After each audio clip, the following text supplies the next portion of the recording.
Welcome to episode 12 of Real Conversations. Today we are discussing one of the most dangerous misunderstandings in DOT testing, the clinic walkout. Many drivers and safety managers assume that if a clinic is too busy, or if a driver simply can't provide a sample right away, they can just leave and try again tomorrow. Under FMCSA regulations, that assumption is a career-ending mistake. Let's get right into the conversation and see how to avoid the refusal trap.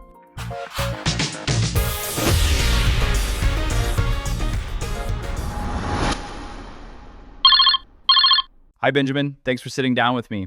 Let's talk about the logistics of the actual testing facility. What is your protocol if you send a driver for a random drug test, but they call dispatch and say the waiting room is packed and they need to leave to make their delivery on time? That happens more often than you'd think. Usually dispatch just tells them to go ahead and make the delivery, and we will reschedule the test for the next morning or when they get back to the terminal.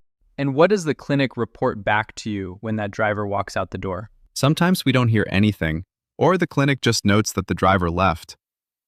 We figure no test was taken, so there's no harm done. Under DOT regulations, once the driver arrives at the clinic and the testing process officially begins, walking out the door is classified as a refusal to test. Did you know a refusal carries the exact same penalty as a positive drug test? Wait, really? Even if they just left to do their job for us? We've definitely told drivers it was okay to leave if the wait was too long. If they leave, they must be immediately removed from safety-sensitive duties, and they must complete the entire return to duty and SAP process. What about a shy bladder situation? What if a driver tries to test but physically cannot provide enough specimen and decides to go home? We've had that happen too. We usually just tell them to drink some water and try again the next day. The DOT gives a driver exactly 3 hours and up to 40 ounces of fluids to provide a sample. If they leave the facility before those 3 hours are up, it is a refusal. If a DOT auditor discovers your dispatchers are authorizing drivers to walk out of clinics, your company is facilitating federal testing violations. How exposed is your safety rating right now?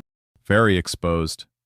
It sounds like our dispatchers are accidentally giving out advice that could cost our drivers their CDLs and cost us our operating authority. It's a massive liability caused by a simple lack of training. Do you know that Labworks USA has these types of services? These are what we do. We manage the entire testing process, train your staff on strict refusal protocols, and coordinate directly with the medical review officer during shy bladder situations so your fleet stays 100% compliant. We've been doing this for over 20 years, so we really got good at it. Is that something that you guys would use? Yes, absolutely. We need experts managing these clinic issues before a simple misunderstanding turns into a permanent violation.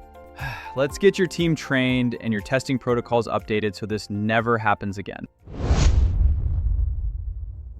As you just heard, bad advice from a dispatcher can instantly ruin a driver's record and trigger a massive audit fine. If your team doesn't understand the strict federal rules surrounding clinic walkouts and shy bladders, you are walking into the refusal trap. Ask yourself, are your drivers leaving clinics without realizing they just failed a DOT test? You don't have to navigate these complex facility rules alone. We manage the testing process, handle the MRO coordination, and keep your business legally protected. Our contact details are on your screen right now. Reach out to our team at Labworks USA and let's secure your testing protocols today. Thanks for watching and stand by for the next episodes of Real Conversations with Labworks USA.